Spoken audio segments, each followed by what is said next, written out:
Most financial advice is obvious. Don't gamble your savings, don't buy things you can't afford, don't ignore your debt. Nobody needs a YouTube video to tell them that. But there's a second category of financial mistake that almost nobody talks about, and it's far more dangerous than the obvious ones because you can't see it coming. These are the habits that look responsible from the outside, the things your parents told you to do, the things your coworker brings up at lunch like he invented money, the things that feel so sensible you'd never think to question them.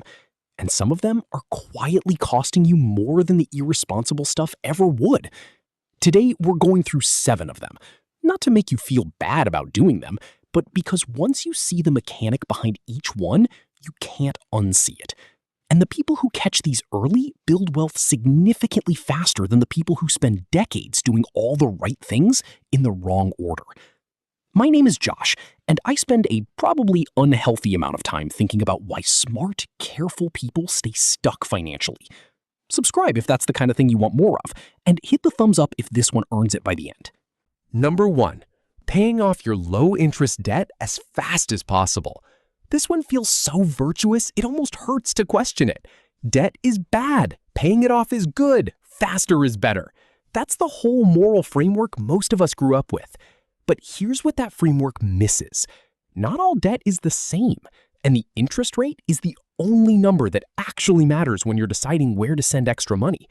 If you have a mortgage at 3.5% and an investment account earning a historical average of 7% after inflation, aggressively paying down that mortgage isn't responsible.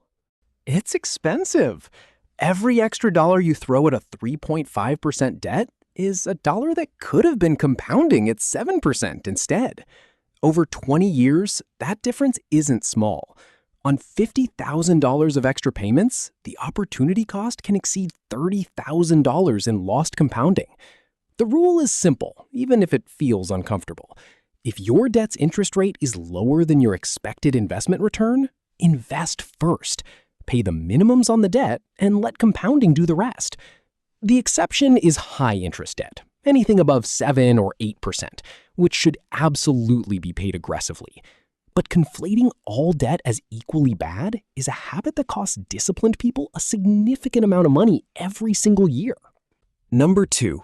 Keeping a large cash emergency fund in a regular savings account. An emergency fund is genuinely important. 3 to 6 months of expenses, liquid, accessible, nobody is arguing against that. The problem is where most people keep it. The national average savings account interest rate is still hovering around 0.4%. Inflation runs around 3% in a normal year, which means your responsible emergency fund is losing roughly 2.6% of its purchasing power every year while it sits there being responsible. The fix takes about 15 minutes and costs nothing. High-yield savings accounts at online banks currently pay between 4% and 5% for the same FDIC-insured deposit. Same liquidity, same access, same insurance. 4 times the return. The money is still there the day your transmission dies.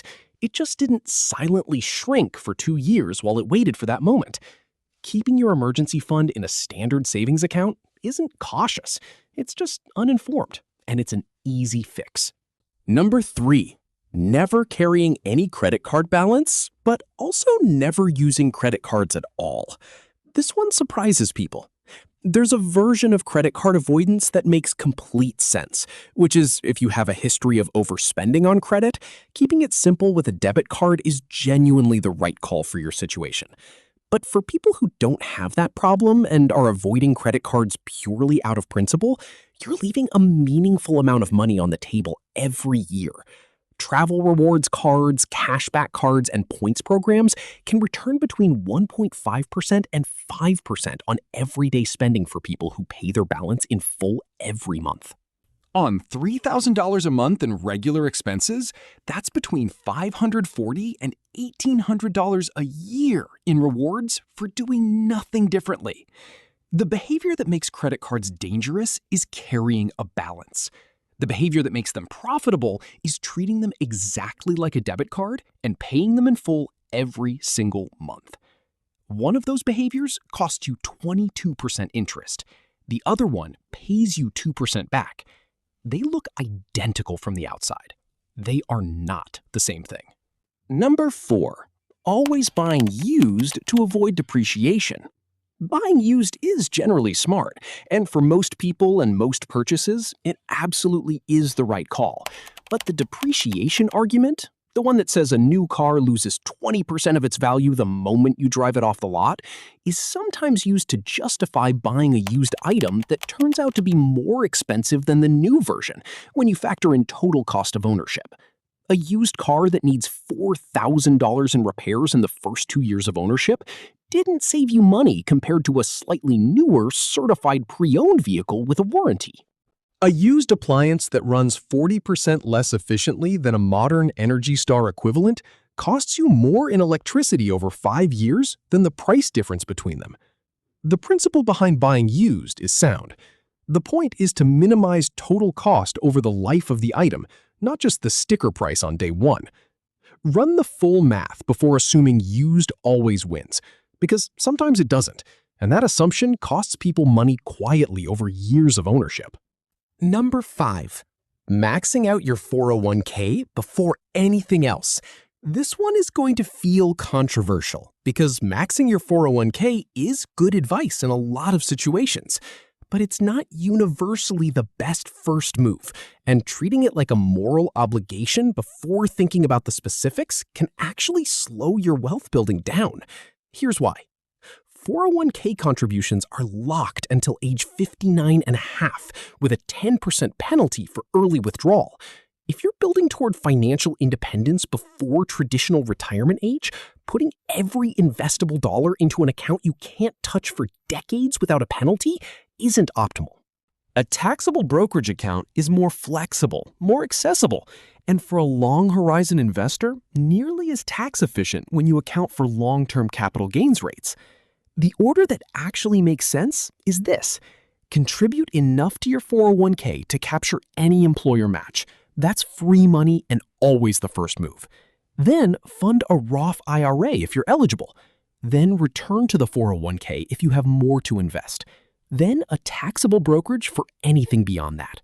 Mindlessly maxing the 401k first without thinking about accessibility and flexibility is a habit that boxes some people into accounts they can't use when they need them most. Number 6, obsessing over small expenses while ignoring large ones. This is the latte debate, and I'm going to settle it once and for all by saying it's the wrong debate entirely. The coffee isn't the problem. The car is. Your housing is. Your insurance is. The 3 or 4 largest line items in your budget dwarf every small expense you could possibly optimize. The difference between a $3 coffee and making it at home is roughly $700 a year if you're really going every single day. The difference between a $450 a month car payment and a reliable, paid-off used car is $5,400 a year, every year, before you account for higher insurance costs on a newer vehicle. The difference between living in a home that's 15% above your actual needs and one that fits comfortably is often $8,000 to $15,000 a year, depending on your market. Optimizing the small stuff while leaving the big stuff untouched is the financial equivalent of carefully turning off lights in your house to save on electricity while leaving the back door open in January. The mental energy you spend tracking coffee and subscriptions is energy you're not spending negotiating your rent, refinancing your mortgage, shopping your insurance, or making the one career move that adds $15,000 to your annual income. Small expenses are not irrelevant, but they are not where the game is won or lost. Number 7, waiting until you have enough money to start investing. This one is the most quietly devastating of all 7 because it feels like patience and it's actually paralysis. The logic sounds reasonable. I'll start properly investing once I have a real amount to invest, once the timing is better, once I'm more stable. The problem is that logic ignores the one input that drives more of your final investment outcome than any other single variable, and that variable is time.